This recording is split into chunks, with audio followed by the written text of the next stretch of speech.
ఒక పక్క బాధ ఆవేదన ఈ ప్రాజెక్ట్ చూస్తూ ఉంటే ఈ ప్రాజెక్ట్ ని ఆంధ్రప్రదేశ్ ఒక జీవనాడిగా పోలవరం ఆంధ్రప్రదేశ్ రాష్ట్రానికి ఒక వరంగా భావించి ఆ రోజు మనం శ్రద్ధ పెట్టాం. ఈ ప్రాజెక్ట్ వల్ల ఇది పూర్తి చేసుకుని నదుల అనుసంధానం చేసుకోగలిగితే ఈ రాష్ట్రానికి కరువు అనే మాట లేకుండా చేయొచ్చనే విధంగా మనం ఆలోచించి ప్రాజెక్ట్ ముందు తీసుకుపోయాం. ఆ రోజు కూడా చాలా దూరదృష్టితో నాకుండే అనుభవంతో ఎన్నికలైనాయి 2014లో. ఇక్కడ తెలుగుదేశం పార్టీ గెలిచింది, బీజేపీ తెలుగుదేశం పొత్తున్నాం. ఢిల్లీలో ఎన్డీఏ వచ్చింది. నేను మొట్టమొదటిసారిగా రిక్వెస్ట్ చేసింది, ఎందుకంటే నేను విజువలైజ్ చేశాను కాబట్టి 7 మండలాలు తెలంగాణలో ఉన్నాయి, కరువుకి ముంపు గురయ్యే మండలాలు. ఆ 7 మండలాలు కానీ మనకి ఇవ్వకపోతే 2 రాష్ట్రాలు జూన్ 2వ తారీఖు నోటిఫై అవుతాయి. నోటిఫై అయిన తర్వాత మళ్ళీ అసెంబ్లీ పోయి ఆ రాష్ట్రాలు ఒప్పుకుంటే తప్ప ఇది సాధ్యం కాదు. అందుకనే పట్టుబట్టి మీరు 7 మండలాలు ఇవ్వకపోతే నేను ప్రమాణ స్వీకారం కూడా చేయను, ఇంకా పోలవరం ప్రాజెక్ట్ కాదు అనే ఉద్దేశంతో నేను పట్టుబట్టి ఫస్ట్ కేబినెట్ చరిత్రలో ఎన్డీఏ 2 అసెంబ్లీలో మామూలుగా మెంబర్లంతా కూడా ఓట్ తీసుకున్న తర్వాత రెగ్యులర్ బిజినెస్ స్టార్ట్ అవుతుంది. మినిస్టర్స్ ని స్వేరింగ్ ఇన్ చేసి ఎంపీ ఓట్ తీసుకొని రెగ్యులర్ బిజినెస్ స్టార్ట్ అవుతుంది. అలాంటిది ఆర్డినెన్స్ ద్వారా ప్రెసిడెంట్ ఆఫ్ ఇండియాని కన్విన్స్ చేసి కొత్త ప్రభుత్వం వస్తున్న ఆర్డినెన్స్ ఇవ్వాల్సిన అవసరం ఉండదు, ప్రెసిడెంట్ కూడా ఒప్పుకోడు. ఈ యొక్క అత్యవసర పరిస్థితిని ఆయనకు నచ్చజెప్పి ఒక కేబినెట్ మినిస్టర్స్ వెళ్ళి నచ్చజెప్పి తర్వాత కేబినెట్ పెట్టి ఈ యొక్క తీర్మానాన్ని పాస్ చేసి ఆర్డినెన్స్ తీసుకొచ్చి అది యాక్సెప్ట్ చేసిన తర్వాత పార్లమెంట్ సమన్ చేశారు. దానివల్ల 7 మండలాలు మనకు వచ్చాయి.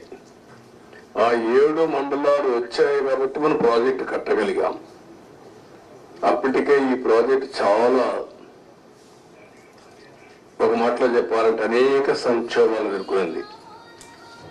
2500లో ఈ ప్రాజెక్ట్ రాజశేఖర రెడ్డి గారు ప్రారంభించడం, అప్పుడే అవకతవకలు చేయడం, కాంట్రాక్టుల్ని క్యాన్సిల్ చేయడం, అక్కడి నుంచి ప్రాజెక్టు ఆటకెక్కడం, అక్కడి నుంచి వాళ్ళందరూ కోర్టులకు వెళ్ళిపోవడం, ఇక్కడ కూడా land acquisition project central place లో ల్యాండ్ ఎక్విజిషన్ చేయాలంటే వాళ్ళు కోర్టుకు వెళ్ళడం, right main canal left main canal కాలువలు తవ్వాలంటే వాళ్ళు కోర్టులకు వెళ్ళిపోవడం, ఎన్ని లిటిగేషన్లు పెట్టాలో అన్ని లిటిగేషన్లు పెట్టి 2014 కంటే ముందు కిరణ్ కుమార్ రెడ్డి ముఖ్యమంత్రి అయిన తర్వాత టెండర్లు పిలిచాడు. అది కూడా కోర్టుకు పోయి గందరగోళం అయ్యి తర్వాత ఫైనల్ గా అన్ని కోర్టులు వెకేట్ వచ్చింది. ఆ సమయంలో విభజన జరిగిన సమయంలో ఇది నేషనల్ ప్రాజెక్ట్ గా విభజన చట్టంలో పెట్టారు. ఇన్ని నానా అవస్థలు పడి ప్రాజెక్టు ఇప్పుడే కాదు, ఈ ప్రాజెక్టు కన్సీవ్ చేసి చూస్తే 1940లోనే కన్సీవ్ చేశారు బ్రిటిష్ వాళ్ళు. అప్పటి నుంచి ముందుకు వెనక్కి రావడం, అప్పుడు కూడా 300 టీఎంసీ నుంచి 700 టీఎంసీ ఇంకా హైట్ కూడా పెంచి కట్టాలని చెప్పి అనుకున్నారు.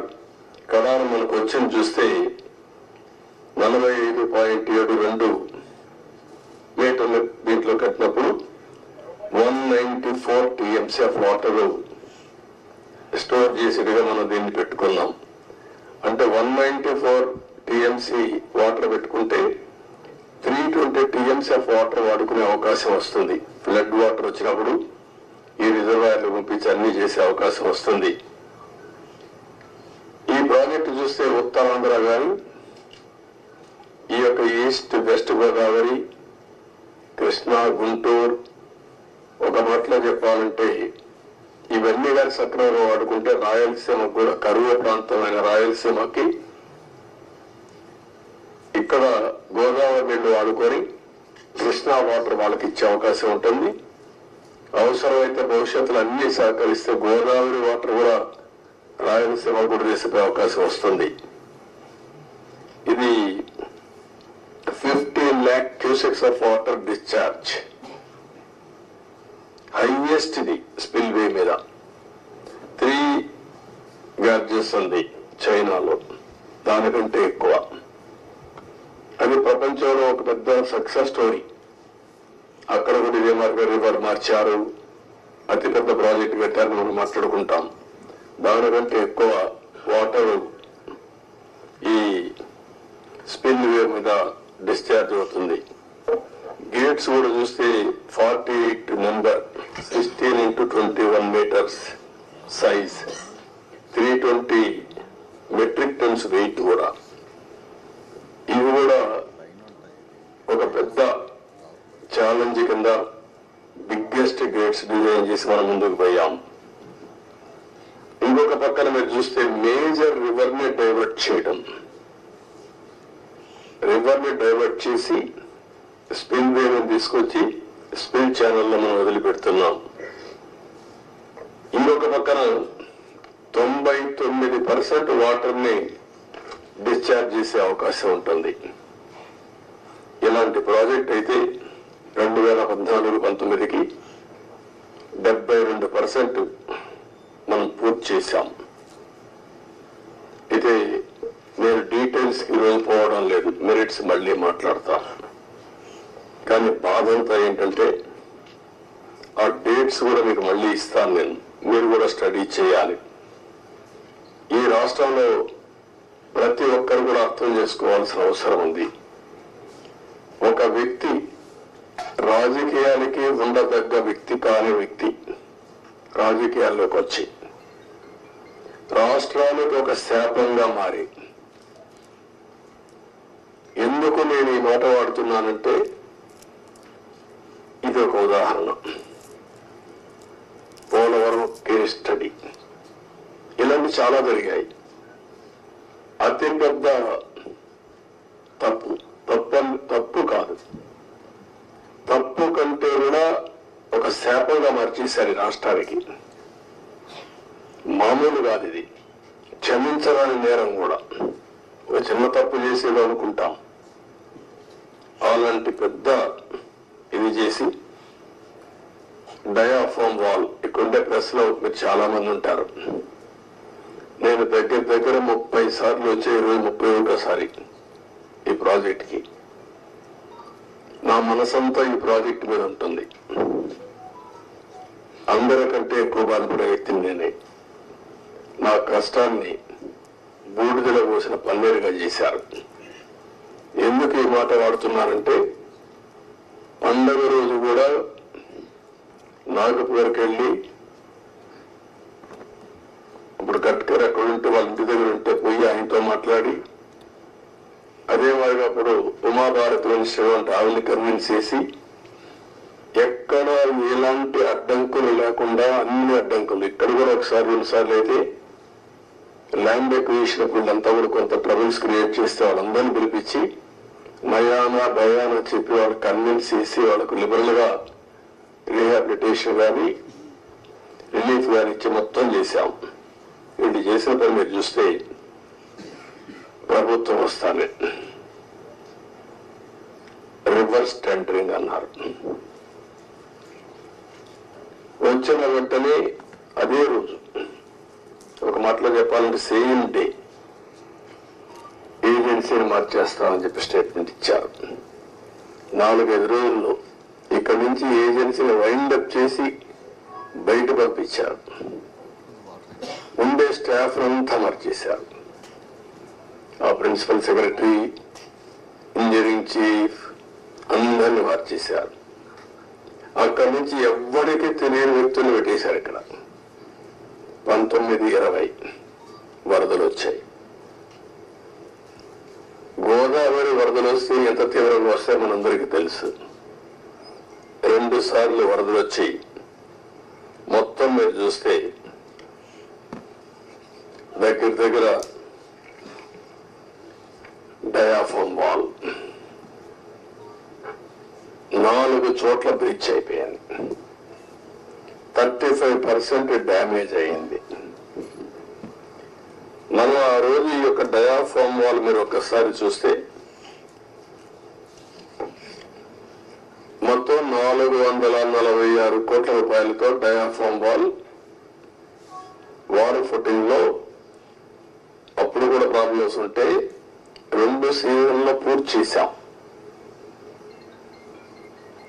ఆ డయాఫ్రామ్ వాళ్ళు కాపాడవలసినటువంటి ప్రభుత్వం కాపాడకుండా ఇష్టానుసారంగా ప్రాజెక్టు యొక్క ఫేట్ తో ఆడుకొని ఇప్పుడు మొత్తం ఈ డ్యామేజ్ అయితే ఆ డ్యామేజ్ కూడా కనుగొనడానికి ఒక 1 year పట్టింది. గవర్నమెంట్ ఆఫ్ ఇండియా చాలా సార్లు చాలా స్పష్టంగా మీరు మార్చద్దంటే అవన్నీ కరెస్పాండెన్స్ రేపే నేను మాట్లాడతాను. ఇప్పుడు నేను డీటెయిల్స్ పోవడం లేదు. బ్రాడ్ గా కాన్సెప్ట్ ఫస్ట్ హ్యాండ్ ఇన్ఫర్మేషన్ ఇక్కడికి వచ్చాను. I have seen the project. మామూలు వాళ్ళైతే అర్థం కాదు. నేను ఒక 100 సార్లు ఈ ప్రాజెక్ట్ గురించి రివ్యూ చేసి ఉంటాను. 30 times ఇక్కడికి వచ్చి ప్రాజెక్ట్ లో చూశాను. అడుగడుగున అన్ని నిర్ణయాలు నేను భాగస్వామిని అర్థం చేసుకోగలిగాం. ఈరోజు ఒక పక్కన డయాఫ్రామ్ వాల్ 3 bits లో పోతే ఇప్పుడు ఆల్టర్నేటివ్స్ ఏంటంటే మీనవేషాలు లెక్కేసే పరిస్థితికి వచ్చారు. ఇందులో ఆ 2 బిట్లు కానీ ఎక్కడికక్కడ ఒక parallel D wall diaphragm wall హైట్కి ఎక్కడ డ్యామేజ్ అయిందో దానికంటే ముందు ఒక ప్యారలల్ గా పెట్టి దాన్ని కవర్ చేస్తే 447 కోట్లు అవుతుంది. మామూలుగా మనం ఖర్చు పెట్టింది 446 కోట్లు. ఇప్పుడు రిపేర్ చేయడానికి 447 కోట్లు. ఓకే, మొత్తం దాని అప్పటికి కూడా గ్యారంటీ లేదు. ఈ డయాఫ్రామ్ వాల్ ఈ ప్యారల్ గా 447 కోట్లు ఖర్చు పెడితే మిగిలిన భాగం అంతా పర్ఫెక్ట్ గా ఉంది, ఇంక ఇబ్బంది లేదు అనే పరిస్థితి లేదు. కాదు, మొత్తం డయాఫ్రామ్ వాల్ ప్యారల్ గా కట్టాలంటే 990 కోట్లు. ఇది ఒక భాగం. కాఫర్ డ్యాములు పైన కాఫర్ డ్యామ్ ఉంది, కిందన కాఫర్ డ్యామ్ ఉంది. 550 కోట్ల రూపాయలతో పైన ఒక 250 కోట్లతో కిందన కాఫర్ డ్యామ్ 2 కట్టారు. ఇప్పుడు వీళ్ళు చేసిన నిర్వాహకం మధ్యలో గ్యాప్, లాస్ట్ లో గ్యాప్ ఉంటే లాస్ట్ గ్యాప్ ను ఫిలప్ చేయలేదు. రీజన్, ఆ సమయంలో ఏజెన్సీ లేరు, ఇంజనీర్ లేరు. ఆ నీళ్లు వచ్చాయి. ఆ నీళ్లు వచ్చి మొత్తం ఆ ఉధృతంతో కింద నుండి ఇసుకుని ఎక్కడికక్కడ పైకి వేసింది. ఎక్కడికక్కడ మనం ఏమంటాము, ఇవన్నీ అగాధం, ఆ గొయ్యి కాదు, వాటర్ వచ్చినప్పుడు సుడిగుండాలు అలాంటి క్రియేట్ చేసి ఎంత లోతుకు పోనంత లోతుకి వెళ్ళిపోయి 20 మీటర్లు 30 మీటర్లకు వెళ్ళిపోయి ఆ మట్టి అంతా దిగేసింది. దానివల్ల గ్యాప్ 1 అది క్లోజ్ చేయాలి. మనం గ్యాప్ 1 దగ్గర మీరు ఒకసారి చూస్తే అది 250 మీటర్లు ఉండేది. గ్యాప్ 1 బంద్ 150 మీటర్స్ కొట్టుకొని వెళ్ళిపోయింది.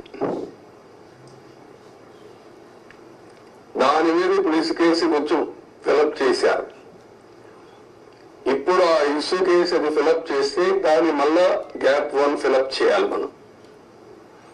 ఇప్పుడు ఇసుక తీసుకొచ్చి బయట నుంచి ఇసుక తీసుకొచ్చి అక్కడ పెట్టి మొత్తం కొట్టుకొని వెళ్ళిపోయింది. కాబట్టి ఇప్పుడు డ్రౌటింగ్ దానంతా కూడా కాంపాక్ట్ చేస్తున్నారు. ఆ ఇసుక అంతా పోసి ఇది ఎంత అవుతుందో తెలియదు. ఒక 2000 కోట్లు అవుతుందా, ఎంత అవుతుందో తెలియదు. We are saying as on today 2000 కోట్లు నాకు నమ్మకం లేదు. అడ్మినిస్ట్రేషన్ పైన వాళ్ళు ఏ లెక్కలు వేశారో తెలియదు నాకు. ఇది అయిన తర్వాత గ్యాప్ 1 అనేది లాస్ట్ లో ఉండేది వస్తుంది. గ్యాప్ 2 డయాఫామ్ వాల్, గ్యాప్ 3 ఇంకొక వాల్ కట్టారు, అక్కడ కాంక్రీట్ వాల్ కట్టారు. అదే మాదిరిగా గైడ్ బండ్ ఒకటి అది కుంగిపోయింది. సరే స్పిల్ వే అప్పుడే కట్టాం, గేట్స్ కూడా అప్పుడే పెట్టాం. ఇప్పుడు ఇవన్నీ చూసిన తర్వాత ఎన్నేళ్లు పడుతుందని అడిగాను. ఆ రోజు కానీ కంటిన్యూ ఉంటే 2020 ఎండుకు పూర్తి అయిపోయింది ఆ ప్రాజెక్ట్. ఈరోజు 5 ఏళ్ళు అయిపోయింది. ఇప్పుడు ఎప్పుడు అవుతుందంటే 4 సీజన్లు కావాలంటున్నారు మినిమం. 4 సీజన్లు అంటే 4 ఏళ్ళు. అన్ని సవ్యంగా జరిగితే మళ్ళా ఒక వ్యక్తి రాష్ట్రానికి ఒక శాపంగా ఎట్లా మారుతారనేది ఇది ఒక కేస్ స్టడీ. రాష్ట్రంలో ప్రతి ఒక్కరూ ఆలోచించాలి. నేను డిస్కస్ చేస్తాను. ఇంకా మేజర్ కంటూర్స్ మాత్రం నేను మాట్లాడుతున్నా. మామూలుగా చాలా మందికి అర్థం కాదు కానీ సబ్జెక్టు ఇవన్నీ చూసిన తర్వాత నాకు ఫస్ట్ నుంచి టచ్ లో ఉన్నాను కాబట్టి అర్థం చేసుకోగలుగుతున్నా. ఇవన్నీ కూడా ఇంకా టెక్నాలజీస్ లో డిఫరెంట్ కంపెనీస్ కి అప్పచెప్పారు. ఒక Messrs AFRY India private limited Noida Sweden company, వాళ్ళని సెంట్రల్ వాటర్ కమిషన్ రికమెండ్ చేశారు. దీనికి కూడా వైబ్రో స్టోన్ కాలమ్స్ ఇవన్నీ కూడా ఏ విధంగా చేయాలి, ఎట్లా మీరు అక్కడ చూసింటారు. శాండ్ అంతా కూడా గుట్టలు గుట్టలుగా పోసారు. దాన్ని అంతా కూడా కాంపాక్ట్ చేయాలి, అంటే దాన్ని కన్సాలిడేట్ చేయాలి. కన్సాలిడేట్ చేస్తే లీకేజెస్ తగ్గుతాయని. పర్మిసబుల్ లీకేజెస్ కంటే ఎక్కువ లీకేజెస్, స్వీపేజెస్ ఉన్నాయి అక్కడ. అది ఇప్పుడు తెలియదు. ఇప్పుడు వాటర్ ఫుల్ గా వస్తే అప్పుడు తెలుస్తుంది. మళ్ళీ అది కంట్రోల్ కావాలి. అది కంట్రోల్ కాకపోతే ఆ నీళ్లు వచ్చేస్తే కాఫర్ డ్యామ్ ద్వారా డయాఫామ్ వాల్ చేయలేం. దీన్ని లిఫ్ట్ చేయాలంటే ఇంకొక ప్రమాదం. వచ్చిన వాటంతా లిఫ్ట్ చేయాలంటే దానికి డబుల్ ఎక్స్పెండిచర్. మళ్ళీ ఎంత కాంప్లికేట్ చేయాలనో అంత కాంప్లికేట్ చేశారు. ఎన్ని చిక్కుముడు వేయాలో అన్ని చిక్కుముడు వేశారు. ప్రాజెక్ట్ ని గందరగోళం చేశారు. ఇవన్నీ ఇంకా నేను స్టడీ చేస్తున్నా. ఫస్ట్ ప్రైమరీ నేను ఏదైతే ఫస్ట్ తద్వారా ఎవ్రీ ఎకరాకు నీళ్లు ఇవ్వాలనుకున్నా. అందుకే మీరు చూస్తే 14-19లో ఆవరేజ్ అని ఎవ్రీ ఇయర్ 13,683 కోట్లు ఖర్చు పెట్టాం ఆవరేజ్. వీళ్ళు వచ్చిన తర్వాత దాన్ని 7,100 కోట్లు తగ్గించేశారు. బడ్జెట్ పెరిగింది, ఎక్స్పెండిచర్ తగ్గించారు.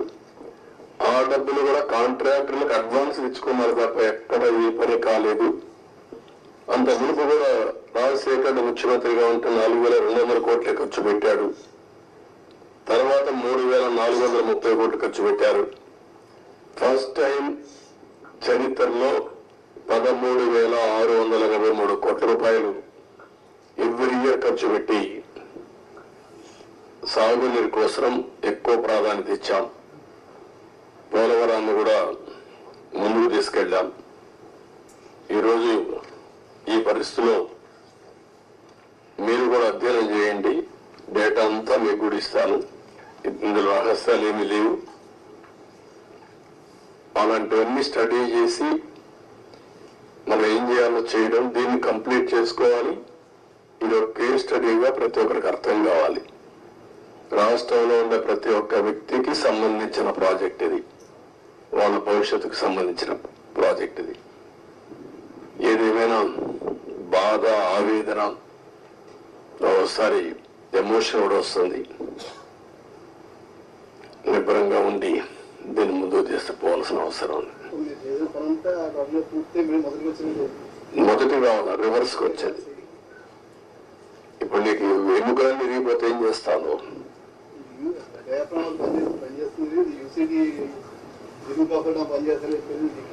అది లేదు, అప్పర్ కాఫర్ డ్యామ్ లేదు, లోయర్ కాఫర్ డ్యామ్ లేదు, గైడ్ బండ్ ప్లస్ గ్యాప్ 1 సగం కొట్టుకొని వెళ్ళిపోయింది. ఒకటి కాదు, అస్తవ్యస్తమైన పరిస్థితి.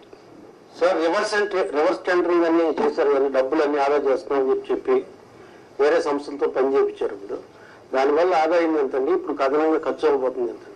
నేను ఏమంటానంటే ప్రాజెక్టు కొట్టుకొని పోయినా రివర్స్ టెండరింగ్ మీరు అర్థం చేసుకోవాలా.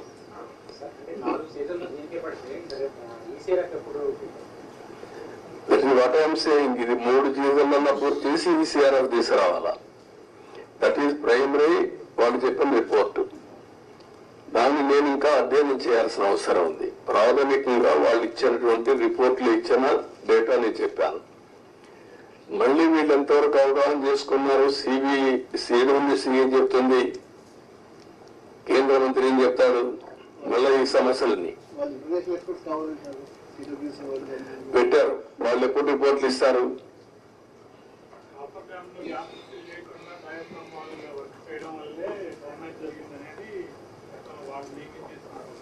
ఆరోపణ కాదు, కాఫర్ డ్యామ్ ని ఫిలప్ చేయడం కోసం క్లియర్ గా కట్టి ఆ 1 month లో ఈ ఏజెన్సీలు మార్చకపోతే అయిపోయింది. రావడం సేమ్ డే ఏజెన్సీలు మార్చేశారు. ఆ ఏజెన్సీ రెస్పాన్సిబిలిటీ ఆ సీజన్ లో చేసే రెస్పాన్సిబిలిటీ అని చెప్పారు. Government of India secretary letter రాస్తూ పీపీఏ కానీ గవర్నమెంట్ ఆఫ్ ఇండియా కానీ మీరు మార్చొద్దండి, మారిస్తే అకౌంటబిలిటీ ఎవరికి ఫిక్స్ చేయాలో తెలియదు. నవ్ అకౌంటబిలిటీ సర్వీస్ ఎవరైతే కాంట్రాక్టర్ ఉన్నారో కాంట్రాక్టర్ బాధ్యత, ఇంజనీర్ల బాధ్యత. మీరు ఇప్పుడు మారిస్తే పాత కాంట్రాక్టర్ పోతాడు, కొత్త కాంట్రాక్టర్ వస్తాడు. మధ్యలో ఏదైనా జరిగితే ఎవరైంది చెప్పలేదని మీరు స్టడీ చేసుకోవాలి. అది చాలా స్పష్టంగా చెప్పారు. వెయిట్ చేయండి. డయాఫ్రామ్ వాళ్ళకి ఇప్పుడు నిపుణులు అంతకుముందు వాళ్ళు వేసిన నిపుణులు అది చాలా డ్యామేజ్ అయింది, దానికి ప్రత్యామ్నాయం అన్నారు కదా మీరు అన్నారు, కానీ దాన్ని కూడా ఆపమన్నారని చెప్పి వాళ్ళు రిపోర్ట్ ఇచ్చారు. ఆపమని కాదు, డయాఫ్రామ్ వాల్ 4 దిక్కలు డ్యామేజ్ అయింది, 35%. 4 దిక్కలు డ్యామేజ్ అయింది, దానికి కావాలని బ్యాండేజ్ చేయడం అంటే రింగ్ బెండ్ మారిగా ఒక రింగ్ బండేసి ఇంకో డయాఫ్రామ్ వాల్ దానికే కవర్ చేయడం. అది కవర్ చేసి మిగిలిన దిక్కల డ్యామేజ్ కాదని చెప్పలేదు. దానికి 457 కోట్లు, 47 కోట్లు, మొత్తం వేయాలంటే 990 కోట్లు. దానికి 2 సీజన్లు మినిమం. దానికంటే ముందు ఇది కావాలి, కాఫర్ డ్యామ్ లో నీళ్లు లీక్ కాకూడదు. మొత్తం కలిసి they are claiming 4 seasons. Entire upper coffer dam entire leakage మొత్తం డ్యామేజ్ అయిందని చెప్పేసి నిపుణులు ఎందుకని చెప్పారు వివరాలు. ఇప్పుడు ఎప్పుడైతే వాటర్ ఇక్కడ లోపలికి వచ్చి కిందన కాఫర్ డ్యామ్ ఉంది, పైన కాఫర్ డ్యామ్ ఉంది, నీళ్లు పోలేవు, సుడిగుండాలుగా మారి సుడిగా తిరిగి ఆ శాండ్ ఒక 20 మీటర్లు 30 మీటర్లు కొట్టేసింది, పైకి లేపేసింది, మొత్తం కొట్టుకోపోయింది. కొట్టుకోపోయిన తర్వాత కాఫర్ డ్యామ్ కూడా దెబ్బతింది.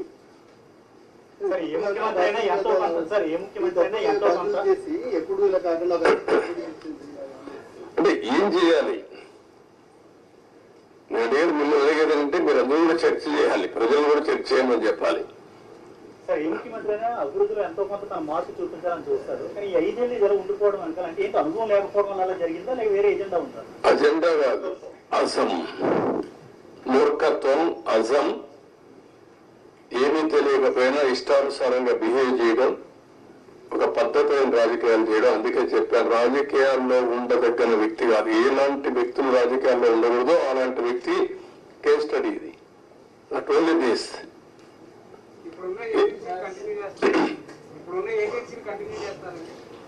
Agency continue. First of all ఏంటిది? ఈ 2 రోజులు మీరు ఆలోచించాల్సింది. తర్వాత ఏజెన్సీ కథ. నేను కూడా ఏజెన్సీ మార్చేస్తా ఎంత నా దగ్గర అధికారం ఉంది, ఒక నిమిషమే. కానీ అది కాదు కదా. ఎట్లా మీరు కూడా ఆ రోజు కూడా ఎవరు మీరు మాట్లాడాల, మీకు భయం, అది వేరే విషయం. నేను మిమ్మల్ని తప్పడం లేదు, అందరినీ భయభ్రాంతం చేశారు. ఇప్పుడిప్పుడే నేను మీ ముఖాల్లో కొంచెం నవ్వు ఏదో మాట్లాడతామని ధైర్యం అవన్నీ వచ్చాయి. ఒక్క వ్యక్తి కానీ ఏమండి మిమ్మల్ని కాదు నన్ను కూడా అనలేదు. నేను ప్రాజెక్టు కట్టిన వాళ్ళ దగ్గరికి వచ్చి చూస్తానంటే రాకూడదని ఇక్కడే అప్పంపించారు కదా, మీరున్నారు సాక్షి మీరే కదా. ఈవినింగ్ నేను అంత మునుపంతా ప్రజలందరూ రాష్ట్ర ప్రజానీకాన్ని రమ్మని చూపించాం. ప్రౌఢ కింద ప్రైవేట్ అది బస్సులు పెట్టి చేయించాం, భోజనం పెట్టి చూపించాం. ఎందుకు ఇది ప్రజల ప్రాజెక్ట్, ఇది అప్పుడు వచ్చారు. ఏమని రైనీ సీజన్ మళ్ళీ స్టార్ట్ అవుతుంది, ఫర్దర్ డ్యామేజ్ అవ్వకుండా ప్రివెంటివ్ స్టెప్స్ చేసుకునే అవకాశం ఉందంట. అది కూడా చూడాలి ఎంతవరకు అవకాశం ఉంది. ఇప్పుడు నీళ్లు రావు ఫర్దర్ డ్యామేజ్ కావడానికి, ఎందుకంటే స్వీపేజ్ లో వస్తాయి. ముందు వచ్చినంత ఫోర్స్ మొత్తం నీళ్లలో వచ్చేసాయి కదా, ఆ నీళ్లన్నీ వచ్చి డయాఫామ్ వాల్ మీద పడి సుడిగా ఎక్కడికక్కడ కిందన పైన సుడి తిరిగేసి మొత్తం కొట్టేసింది. సార్ సార్ సార్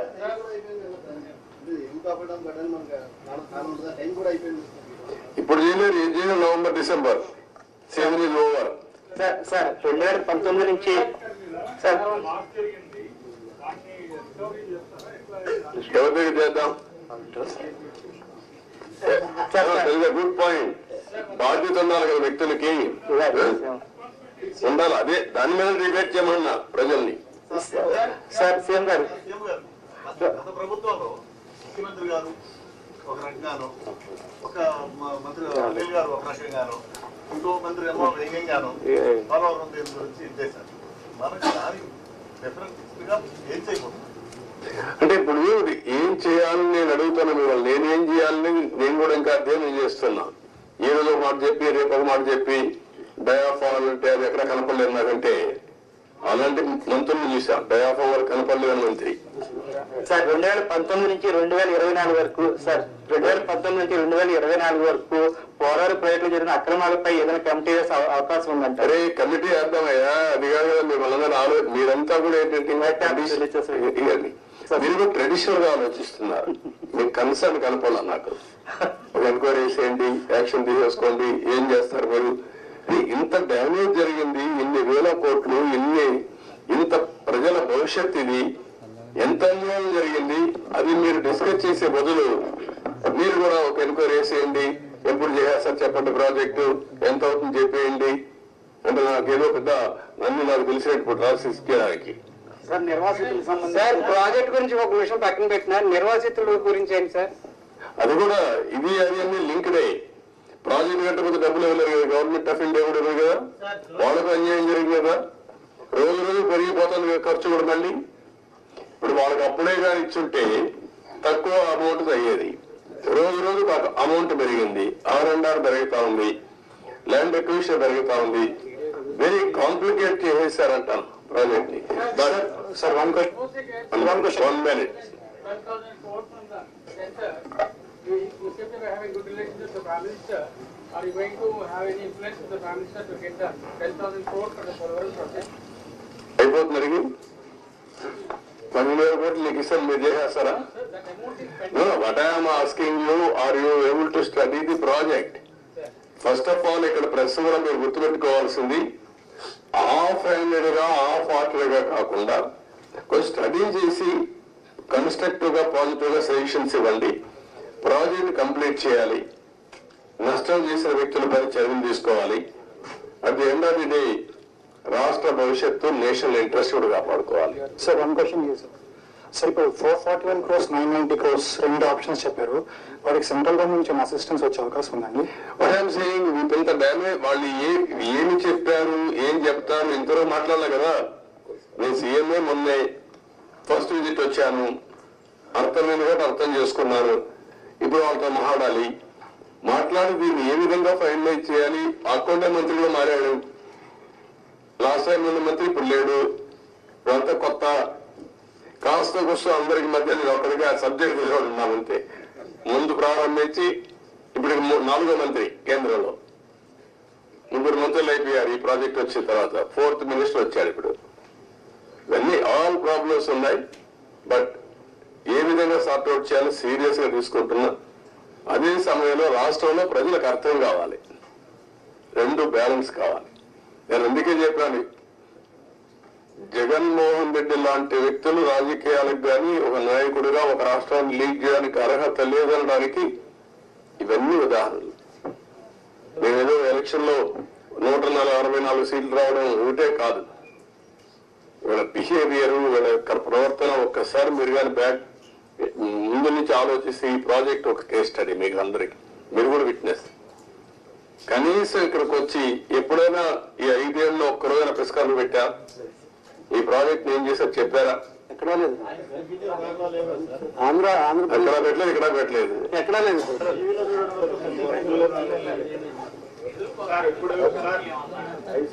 అఖిలపక్ష కమిటీ ఏం చేస్తారు? అఖిలపక్షం వేస్తా ఏం చేస్తారు? కసో తిరిగి వేసేస్తారు అంతే కదా. అది కాదు కదా ఇష్యూ, ఎట్లా పరిష్కారం చేయాలి? సార్ ఇంకేమో ఫోర్కాస్ట్ కదా, అంటే ఇంత జాతి విపత్తు ఆంధ్రాకి ఇంత ఇబ్బంది కలిగింది, ఫర్దర్ గా మళ్ళీ ఇలాంటివి జరగకుండా, అంటే ఎవరు వచ్చినప్పుడు వాళ్ళు అలా కాంట్రాక్టర్ని అలా మార్చకుండా మీరేమన్నా రికమెండ్ అంటే జాతీయ స్థాయిలో ఇప్పుడు మీరు నేతగా ఉన్నట్టు ముఖ్య నేతలు అలాంటి రిఫార్మ్ ఏదన్నా సజెస్ట్ చేస్తారు? అదేమా అన్ని మాట్లాడదు ఇప్పుడు. అది కూడా దానికి అలాంటి డెమోక్రసీలో మనం ప్రజలు సరి విజ్ఞతతో మనం ఓట్లేశారు, ఆ ప్రజలే లాస్ట్ టైం ఓట్లు వేశారు కాబట్టి లైసెన్స్ వచ్చింది డ్యామేజ్ చేయడానికి. ఇదో కేసు అది అంతే. గవర్నమెంట్ ఆఫ్ ఇండియా చట్టాలు తేవడం ఉంది, అన్ని రాష్ట్రాలు తేలేరు కదా. ఒక రాష్ట్ర ప్రభుత్వం, కేంద్ర ప్రభుత్వం తప్పు చేసిన పనిష్ చేయాలి. ఎవరు పనిష్ చేయాలి? ప్రజలు పనిష్ చేశారు, సరిపోతుందా? 5 ఏళ్లలో పూర్తయ్యే ప్రాజెక్టు 10 ఏళ్ళు అయిపోతుంది. 10 ఏళ్ళు కాదు, డబ్బులు ఎవరు డబ్బులు? ఇది tax payers money. Project safety ఇదే థ్రెట్, అన్ని ఉన్నాయి. మాట్లాడదు. Thank you sir. మాకు మంచి సమాచార శాఖకి మానవతావిషయంలో ఉన్న వారసారి గారు అన్ని ఇస్తారు, ఎప్పటికప్పుడు ఇస్తారు, మీకు ఏం కావాలి ఇస్తారు.